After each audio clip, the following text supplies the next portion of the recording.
everybody. Welcome back. I'm glad that you're able to join us for the first time if you've never been here, or rejoining us again. My name is Sharon Chaden Glass, and this is the 8th time that we have done this very informal networking session between instructional designers who were once teachers and teachers who want to become instructional designers. So I'll just briefly go over kind of the agenda for what we have today.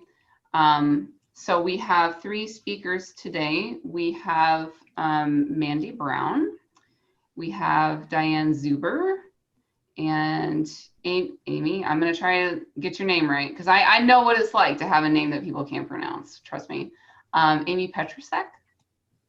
Ooh, that's one option. So my husband goes by that one. I go by Petricek. Petricek, okay. Amy Petricek. And so we'll just go in that order so it's not a complete surprise who's going when. We'll go Mandy, Dyan, and Amy. And each of them are going to speak for about 5 minutes talking about how they move from teaching into instructional design.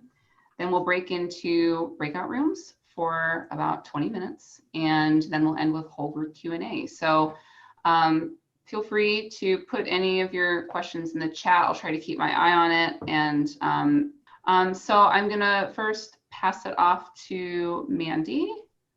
All right, hi everyone. So my journey into IED feels like it happened crazy fast. Truthfully, I learned about instructional design about 2 years ago. I found EdSurge. It's like a ed tech like website that has various articles and whatnot, and I clicked on their jobs because I was curious. I had always really wanted a remote job, and I found the term instructional designer, and that got a pin in it until COVID hit, and my district started making really unethical choices, and it was really disappointing and really scary. My husband is a music educator, and if he gets COVID, he won't be able to sing anymore because it'll damage his lungs. And so we made the choice to both transition out of K-12 and into instructional design.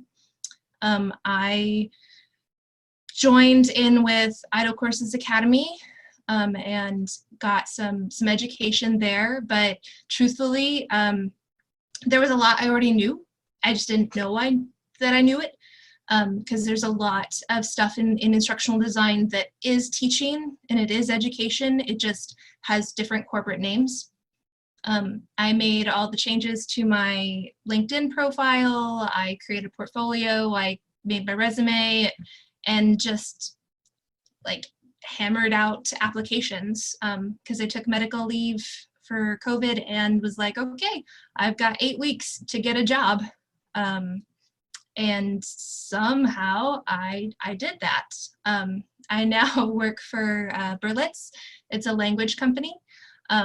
We are building, well, it's a language company that puts forward full immersion as you're learning the language. So instead of like, this is a word and let me translate it for you, you actually discover the language as you're going through it. So because I have an English background and an ESL background, I had that on my plate. I have a degree in business writing, so I had publishing already there. And Berlitz is really known for the language teaching, but also that they create these publication materials. So I had all of these things that just kind of lined up, and I started applying for work in like September-ish, and I got a job at the end of November, and started like the beginning of December.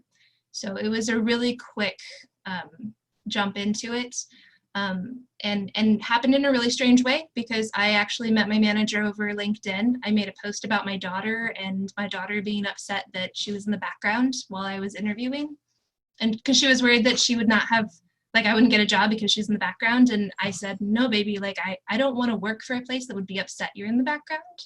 And I made a post about that, and my manager saw it and was like, this really speaks to my soul, and connected with me and was like, oh, by the way, we have a job. Like, do you want to apply? And so that that is the way I found the job and the person and got into this.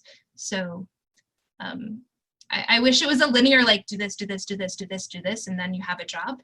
But mine was like this weird thing. So anyway, yeah, that's where we are. I'm the e-learning designer for Berlitz, doing editing and instructional design and kind of a little bit of everything that I already did, but now for the corporate world. Definitely feel you on the circuitous path to where you are. I did not know when I finished my master's in TESOL that this is where I would end up 14 years later. Like, oh, guess what? You're gonna leave your TESOL job and go do this. But it was the right decision for me at the time. All right, so next we have Dyan. So Dyan, I'm gonna spotlight you. Okay. There you go. All right. So my path to ID has been a little bit different because I really wasn't a teacher by trade. I got my master's in education, but I was a school counselor. So that master's is definitely far different than being trained to be a teacher. So I did work in my field for many years, got to a point, I guess, kind of burnout combined with a desire to see the world and have some freedom. So I started to travel, and in order to do that, I needed a remote job. So the only thing that I really knew about was to teach English as a second language online. And I found a company I really loved, actually, because I just didn't want to do the clown route. Like a lot of the online companies just more have the teachers be fun and, super interactive, which, keeps the kids, I guess, attentive at least. But I'm just not that kind of person. So I found a company that really valued teaching and, just jumped right in. I really loved it, actually. And it was good for, good enough anyway for the countries that I was traveling to as far as like standard of living and the time. And, it was a couple hours in the morning, couple hours at night. It was Wales English was the company. But I did that for a couple of years, and this past February, so actually a year ago, in 2020, I decided to move back to the States permanently and stop my travels. My daughter was entering high school, and just, I homeschool, and so for the high school years, it just needed to be a little bit more structured and time consuming. So we decided to stop in February, came back, really good timing on my part, pandemic considered, to stay put. But what I realized pretty quickly is that I hate getting up at 4 o'clock in the morning. Like, I could not do it. And also the pay, at least with the company that I was with, it was better than other companies, but still, like, to be a freelancer at those rates, and I had capped out with the company. They were pretty honest with me about that. Like, there was nowhere to go from there except to work more early hours, and I just wasn't keen on that. So I was, looking. I, through some like Facebook travel mommy groups, I knew of this woman who was an instructional designer, super successful, was like starting her own like mentorship program for people who wanted to transition to ID. And so I just took the plunge. That's what I did. And I kept my teaching job until August, when I like physically couldn't take it anymore, just the early hours. And the first contract I got, I was like, that's it. I'm going to let go of the teaching. And, I've been able to swing it, so far. So I'm definitely really green to the ID field. But, the things that I learned from teaching ESL were so transferable. I had no idea. Like, when I first got into this ID program, I thought, oh my God, I don't know anything. Like, I'm going to have to start. But, all the theory, it was everything that I had been doing with these kids. I pumped out like 15 VILTs a week, because as much as I liked that company, and the curriculum was better than some of the others out there for sure, but I still created my own every week, especially as I got to know the kids, and I would like gear it towards them specifically and things like that. So, I had a lot of experience already. I just didn't know that I had the experience. And so it's been a pretty a pretty good match. I thought I was going to like completely be, you know, changing paths, but really it's just kind of been the same path, just twisting and turning a little bit. I mean, the things that have really helped me the most, you know, because I joined that program, I have, you know, the mentorship and the kind of like the hand holding at the beginning, but like what you need to do and, you know, making the portfolio and just kind of getting that feedback. But I would say like any way that you can kind of get like mentorship or like just a group of people to be a support as you know, and I mean, I think right here, you know, you've got a lot of people on right now, you know, any way that you can get that is going to, you know, help you with your transition. And Dyan, you said VILT? Right. Virtual instructor-led training. Awesome. Thank you. Right. Mm-hmm. And so if you've been in a classroom, right, you've created, you know, hundreds and thousands of ILTs. But if, you know, you're doing it online like I was, that's just VILT. Yep. But that's all instructional design. Mhm. Yeah, there's a lot of acronyms that I had to adjust to. So in case anyone's like, wait, what's that acronym? There you go. Good. There was one question in the chat about when you said Wales English. Is that like whale? Whales the as land in or the animal, right? As the in the animal? Okay. Mm-hmm. So I was like, oh, it could be like Wales Good. Right. or the United Kingdom, I suppose. Okay, so lastly, we have Amy. Let me spotlight you, Amy. All right, I'm ready for you. Hi, everybody. I'm Amy, and my path to instructional design was not very quick. It took me a couple years, 5 years to be exact, from when I left the classroom. And I would say the biggest reason that it took me 5 years was because I left the classroom not having a plan or a vision as to what I was going to do next. I ended up leaving the classroom and then doing got some work as a project manager and as a trainer, and then made this huge cross-country move and decided I was going to teach yoga, logically. And logically, it's the next step. I knew I wanted to go into learning and development in the corporate sector, but didn't know exactly what I wanted. So I thought I'll teach yoga. That's kind of teaching, but not kids, while I figure it out. Anyhow, through that connection, ended up getting connected with a wellness company who was looking for some freelance instructional design work.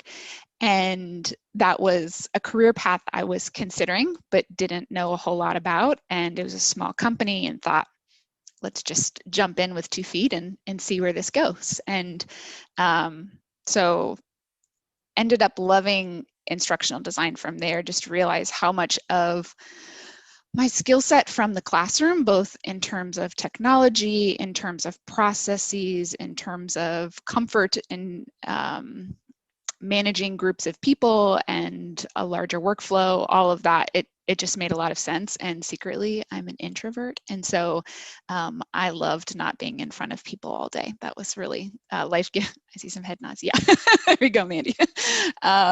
So I really enjoyed that as well. So it was probably in the last 2 years that I've really started to clarify that instructional design is the path I want to go down. And I don't have a master's degree. My bachelor's is in elementary education. And that was something that took a lot of work for me to figure out, is what is the pathway with, we were paying for my partner to go through grad school. And so we weren't in a place for me to take that on as well. And so I was really kind of bent on, I'm going to do this without a degree, but how do I do this?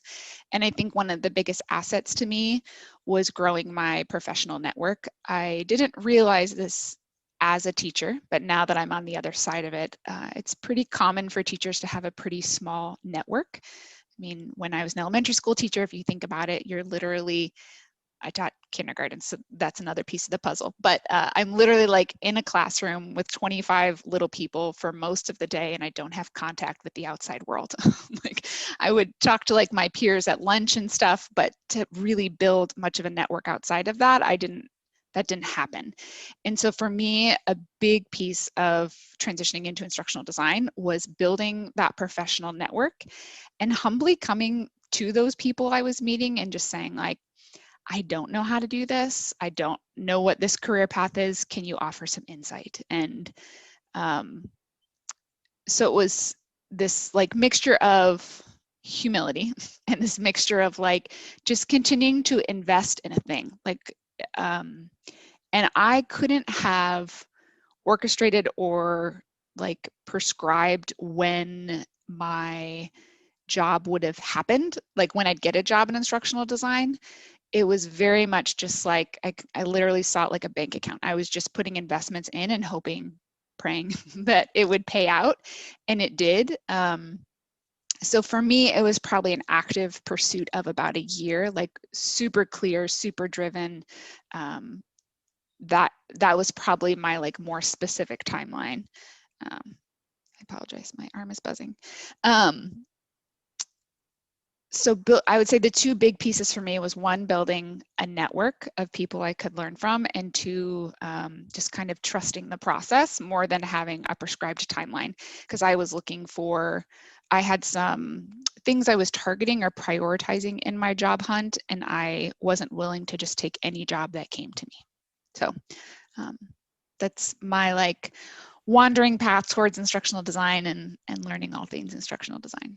Well, and the ID community is really very kind. Like I have found a lot of really wonderful mentors and individuals who, and now my phone's going off. Amber Sorry. alert, Amber alert. Yeah, for real. I've had a lot of really kind individuals help me as well. Like Kara North gave me a freebie conference ticket to meet other instructional designers, and that like really set everything off for me when I was like, oh wow, like I actually know this stuff. And so yeah, like there's networking. I know like friends who are in other professions, and they've said like, really, like people that you don't know very well are this kind and generous. I'm like, Oh yeah, they are. It's just Yeah. the community. And I think as learning professionals, we are people who want to help people be successful, and we're not Yeah. about like creating roadblocks for people. real. Looking at the chat, and there's been some questions about trying to find examples of resumes for instructional design. You're more than welcome to look in at my resume. Mandy said that she has her resume out on LinkedIn for people to look at. And then there was these this website, Devlin Peck's Resources. He's got a video about ID resumes in case you're interested and want to take a look at that. Also, there were questions in here about do you need to have a degree in instructional design? And from what I'm hearing from other people is it's much more, they're much more flexible on you not having a degree if you are going for corporate setting. They mostly just want to see that you have the skills. But if you're going into higher education, it's more common that they want to see that you have a degree in instructional design or education or some kind of related field. I ended up getting a job in higher education, and it helped that I had a degree that was related to education. It was TESOL. It wasn't instructional design, but I was hired for my video editing skills. So that wasn't something that I went to school for. That was just something that I developed outside of school, and then I showed that I could do it in a video portfolio. I just had links in a section of my resume, and that was what made all the difference for me. But that's a certain kind of job. It's not all instructional designers do video editing. So.